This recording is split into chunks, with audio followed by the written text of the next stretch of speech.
So Will came to me with something last week that he mentioned, and he wanted to follow up on it again. So I said, sure, we can do that.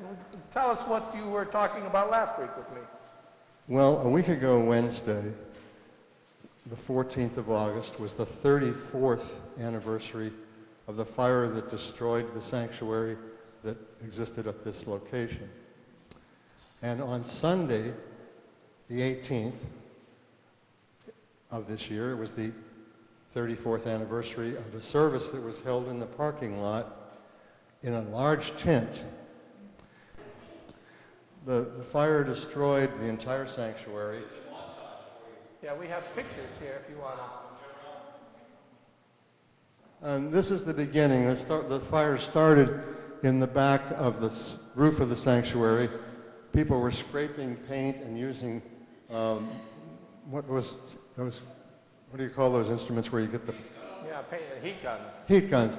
And it caught fire, birds' nests caught a hold, and the whole roof just went forward. I was at work at Tri-County on Campus Avenue.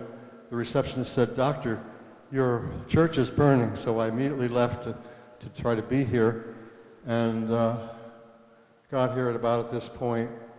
And all afternoon we agonized, wondering if the steeple could be saved, and it wasn't. We saw it fall into the street, and it was quite an emotional and difficult time for those of us that were here. No one hurt, fortunately. Right. The organist, Jonathan Pelletier, was in here in the sanctuary practicing. He, of course, had to leave. The organ, the beautiful Chickering piano, everything in the sanctuary, except for these stained glass windows, was totally destroyed. The stained glass windows were about the only thing that the sprinklers spared from the event. What year again was this? 1985, 34 years ago. August 14th. This was a Hook and Hastings organ chip, was it? Was totally destroyed. The insurance covered about $1 million.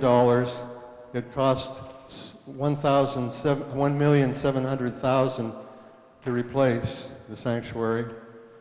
Later on, a fund was then started to replace the organ.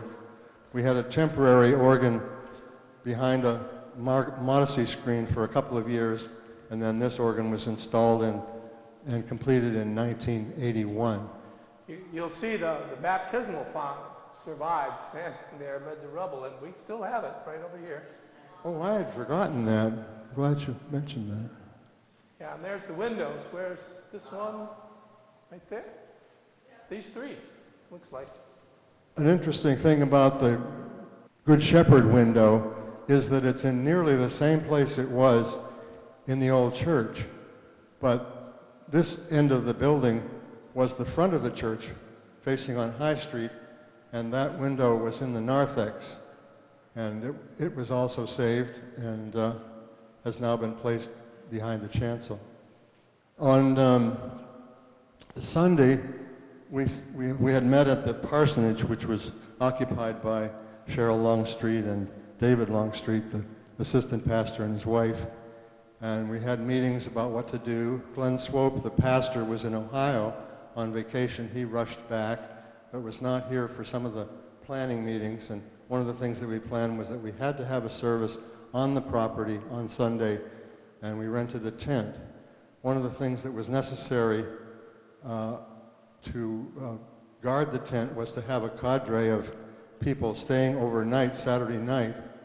And the reason I wanted Andy here is because he was part of the cadre that guarded the church. Now that's Tom Choate there, right? Yeah, right. And on Saturday morning was my 50th birthday, which if you add 34 years, it means that last Saturday was my 84th birthday.